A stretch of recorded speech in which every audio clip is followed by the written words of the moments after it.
The topic I wanted to share is the idea of working on your ministry, not just in your ministry. This is a phrase that I've kind of stolen from small business thinking. I recently read a book I'd always heard about and thought, I got to get around to that, and I finally did, called the EMyth Revisited. And it is a book primarily written for small businesses, but very easy to be able to take the ideas in it and apply them in all kinds of ways. And as I always desire to do when I do some teaching, I think what I'm going to share will be helpful in your home. I know it would be very, very valuable in a workplace, whether that be a small business or, even a much larger business, in volunteer activities that you're involved in, including church. And I think as I teach on it, you're going to see where the application of it could spread across many, many different areas. The business idea is not just to work in your business, but on your business. And to explain that a little bit better, it might be helpful to use the same metaphor that the author of the EMyth Revisited uses, and that is a continuous story in his book about an imaginary woman named Sarah who's decided to open her own pie shop. And the author Michael Gerber goes on to explain that as she's starting this business, there are really three people inside of her, three different roles which are interplaying with each other at any given time. And again, we could see this in many different areas of our life. He says the first of those is the technician, and that's the one who does the thing. So in the pie shop, that's the one who knows how to make a really good pie. And the technician lives in the present, doing whatever the thing is. Then he says there's also the manager. And the manager lives kind of more in the past of the organizing and, keeping track of the records and the things that have happened in the sales and all the things that would take place in a pie shop. The manager kind of keeps track of things. But he says there's a third one that really needs to be attended to, and that's the entrepreneur. And the entrepreneur doesn't live in the present of the doing or the past in the organizing. The entrepreneur lives in the future of how that is done. The entrepreneur in the pie shop thinks, am I writing down how to make a good pie so I can train the next person how to make a pie? Am I thinking about how I can advertise and get the word out about the pie shop? Am I thinking about maybe there's another spot where I could actually have another store and another pie shop? They're thinking further down the road in the future in terms of planning and preparation. One story you may have heard that kind of gives maybe a little bit of color and light to this idea of thinking further down and looking at the whole idea from a little distance would be, you may have heard the story about the man who comes across a stretch of river and there's a guy drowning going down river, and he jumps in and he swims out, and he pulls the guy to safety and, gets him safe. And just about the time, that he's done doing that, he spots a lady who's floating downstream and she's drowning. And so he jumps back in the river and he swims out to her and he pulls her to the shore. And just about when he gets her to the shore, there's another guy who's in the river, and that's at the point where he doesn't jump in and save him. He goes upriver to find out who's throwing people in the river. That idea of let's stop a second from the doing, from the technician, and look at the whole scheme and say, something needs a little bit of work here. That's the idea of the entrepreneur, of working not just in your ministry, but on your ministry. It's that stepping back. So some topics that help us get into working on our ministry, not just in our ministry, is vision. What do you want your ministry to look like? Very often, and again, this could be your home, this could be your workplace, this could be volunteer activities, we get involved in doing it and never step back and say, what do we want us to look like? What do we want this to look like? A next step in that might be expectations. What standards do we want to follow? What kind of things do we want to have happen? What are our standards? What are the kind of things that we want to make sure are happening there? How are those things written down again so that we're sure that those things actually happen? How do we want that to consistently happen?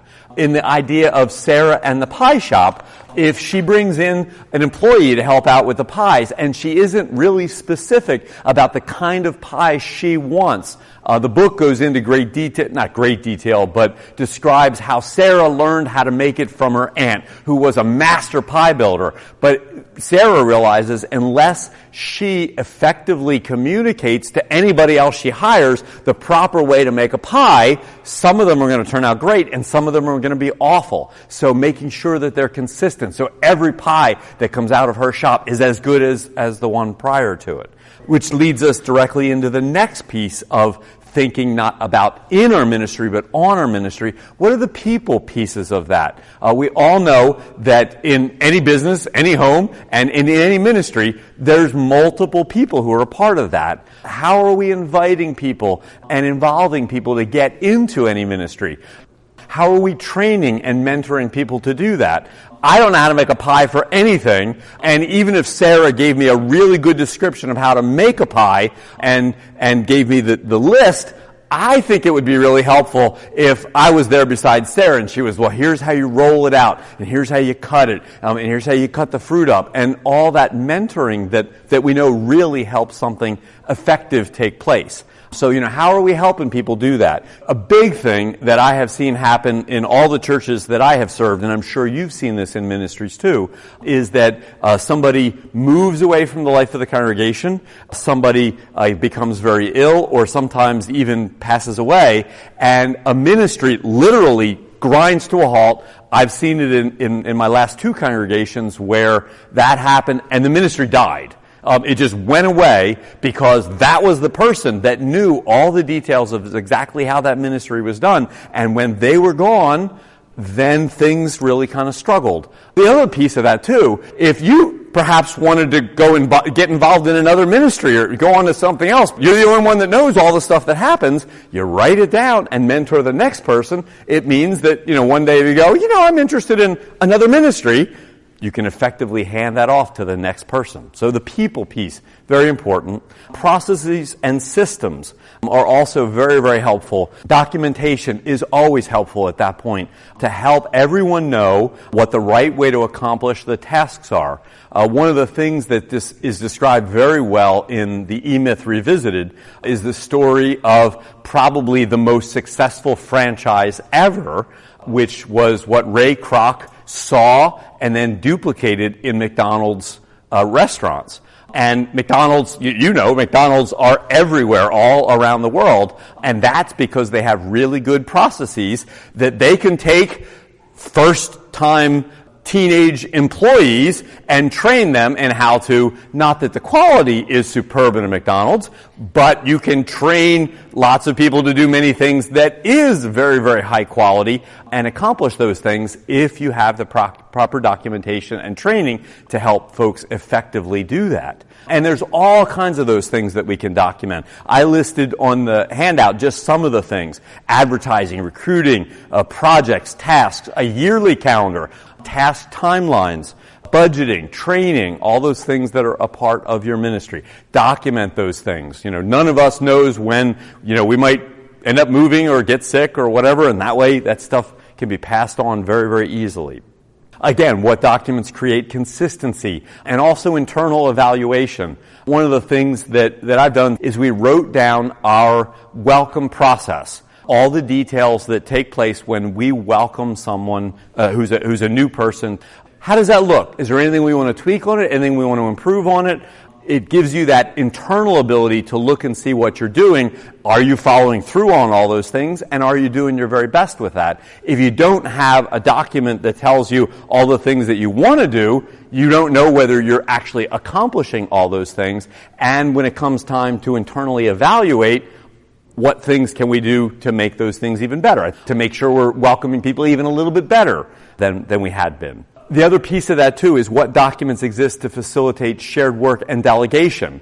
And then the last step is feedback and evaluation. That could be both inside, taking your system that you've written out and saying, okay, how are we doing with this? Are there some tweaks and improvements that we can make? And also from outside that ministry as well. One of the things that we do to every person as part of our system for welcoming is to ask people how that experience went. If we find out something that didn't go well, then we address that. I didn't say why we would do this, but hopefully, as I've described this, you can see where, wow, to be able to do this, we're much clearer about where we're going. We're much clearer about the steps that we're going to take along the way. We're much clearer about how people will act and the expectations that we have from them along the way. We're much clearer about feedback and improvement along the way. It kind of makes everything better when we can think just for a little bit. We have to still do the technician. There's times when we have to be the manager,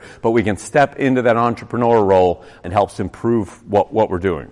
So I hope that that's helpful. I know it's something that I've been learning the last number of years and even just kind of became, I kind of read the source text of it and went, wow, yeah, this would be really, really helpful for all of us.